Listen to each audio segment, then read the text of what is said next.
ubwa mbere ho twagira twibutse ubushiranganje ubutungane na leta urwo rupapuro n'urupapuro ruhambaye mu buzima bw'umuntu no mu miryango. Urupapuro rwerekana ko umuntu ari wenyene itongo, ari wenyene parcelle, ni ikintu gihambaye mu buzima bw'abantu, si ikintu, ni ikintu cyo kwitonderwa. Ugira kabiri gutanga ihangiro ry'itariki 30 zo kwa kane mu kwezi kumwe kugira abantu bitunganye kuri ico gikorwa, amahera abe yabonetse atawirengagiza ibihe igihugu kirimwo na leta z'igihugu kirimwo mu bijanye n'uburyo n'ubukene, ibinzigwane z'ibitora abantu zabarembeje, zibatwara bije zirenze, ziba iki tunaretse n'ivyo n'ibindi bantu bavuga n'abandi inzira inzongo zuma zakibi na biriya.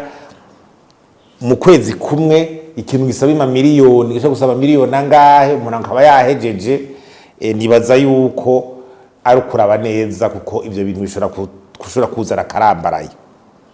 Ubwa mbeho nitwibagira ico kigo titre foncier, ico kigo ubube gito bwakibayemo, amanyanga yakibayemo, ibiturire, kwiba impapuro, kuzitakaza, kugira iki, n'ubu twumva ngo hari abari barategeza kuronka impapuro ndangamatongo biyandikishije ngo batarazironka.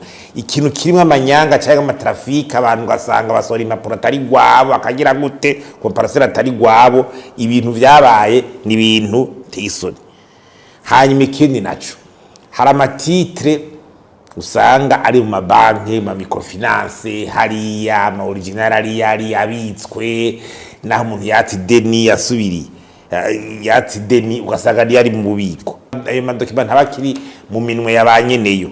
Hariho ama parcelle cyangwa amatongo usanga akiri mu tukuta mu matati, usanga nakiri mu matati mungu asanga iyo original iracabitswe ibitswe n'umuntu muri iyo parcelle, ugasanga kumbiri mu matati iri muri ibi masentare bigiziki ugasanga ni ibintu gishobora kuzana ingorane. Hamba tutibagije ko igihugu naco cuzemwe abasuma, abanyabiturire.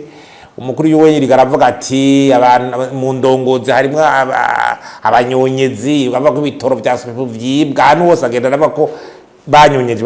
None ico kigo cyo kirimo abantu baranzwe n'ibiturire n'iki, nta kantu ko kwiyumvira. Hanyuma ikindi umwanya wo kurondera ngo umuntu utuma ngo aje kukuhakubera mandateri, muje kwa noteri, kumure nuri hafi, uri mu mahanga, uri muri voyage, uragwaye, umuntu wizera kwitongo kwari waja kubigukoreshereza agira gute, biroroha ubwo nyene kuco mubona abantu bashobora kwari mutu natubye batari hafi. Ivyo bintu ni ibintu bashobora gufata ngo mu kwezi kumwe vyiruke ku muvuduko guwa atakindi cyo bakigamije. Nukuri twagira dusabe iyo dati banze ihagarare, bavyigize inyuma gatoyi, umugambi wo guteza imbere ibintu bikaja mu buhinga bwa none nta vyanse, mugabo n'ibintu byo kwitonderwa gize inyuma. Hanyuma habe daboro gusigura neza uwo mugambi niki nawe ababujejwe. Hanyuma ikindi habe kwanza kwa nico bita audit, mbega ubu mu kigo bisanzwe bimeze gute, ingorane zo nyene zigisanzwe abatara ko ama parcelle barasavye canke baragize gute. Audit hajya muri titre foncier ingene yifasha no muzi n'amanyanga ariyo n'ibituri ingene bimeze, hasoke audit itwereke situation, babanze banakosore uko kuza gushiramwo ngo buhinga bwa none mbwa abantu bakimeze kwa kundi, system ngifunctiona kwa kundi, ni hahandi habanza bana pandoro dressement batubire batabure kumbure gutabura kugira experimentation ku matitre mashasha, batangure matitre basha, abaje gusaba mashasha babitangure buhoro buhoro. Hama kubakera byitondegwe, hagene harabi mice ku mice, padgi procès de quartier par quartier, ti haramuki wanakazo haramuki winarazo muki uyu mugwi bitondera banze barabe amatitre bagire gute, abantu banze barabe bibe mu muco ugaragara. Mugabo abantu nk'ibihumbi bihutira ngo bagihe ngo atwaye ama original ahantu impapuro zamye zitakara zizwi zikata, mbe witwaye nk'uwo yitwara akavuga ngo ntayo watanze ngo twayibuze ngo twagize iki, ahantu zigize imizi zinyuruzwa ari ama original, abantu bogifata gwiki. Ibyo nituvuga abantu batavuga ngo je naratanze ngo original yanje ngo sinarayibonye ngo sinagize iki, induru zikaduka.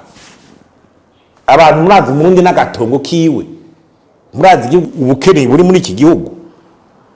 Iyo ni procedure gutwara amezi umwaka bikagenda buhoro buhoro, abo bigeze ko bigenda bukebuke tugashikira ihangiro atandurimo atatse ibibazo bishobora ibibazo bishobora guteza. Ibintu twirwa turabona mu ndongozi yo migambi yose ivugwa, abihaye turabazi barabantu bihaye indongozi zihaye kunyuruza ibintu by'abandi, zihaye kunyuruza ibintu. Uvuga kubaka amabiro dozona nari ngere bica bigenda, uvuga kubaka intebe z'abanyeshuri kugira usanga bamaze kuzinira ikintu cyose bigeze ku matongo y'abantu bikagenda gutyo gihuti huti biburishe uburyo n'abatari hafi n'abatari iki. Ivyo biro twobivamo amweka wari kintu byabigamije. Tuteye akamo umushikiranganje ubutungane yiyumvire n'ico gikogwa kigende bukebuke muri transparence, ayo madere yo kwihutisha abantu kuko iyo ngendo yabaye na nyinshi. Ejo uzawumva utwari komine mudasiza amarangi, mutagize iki, mudateye amashurwe mu kwezi, mutagize iki, bakibagira igihugu kirimo. Leta yonyine imara umwanya ungahe mugira igire éclairage public, aya manido pure mu mabarabara ko leta yo bibanza kuyigora bikayumuza. Nibaza yuko ivyo bintu byo kwitonderwa, kandi Abarundi nabonye ntibaze n'abandongo zirafata ko abantu menga umutwara kubatwara ku macuni rumenye ikintu cyose no gufata abantu batabumvirije batagize iki, kandi biri ku nyungu yabo bantu.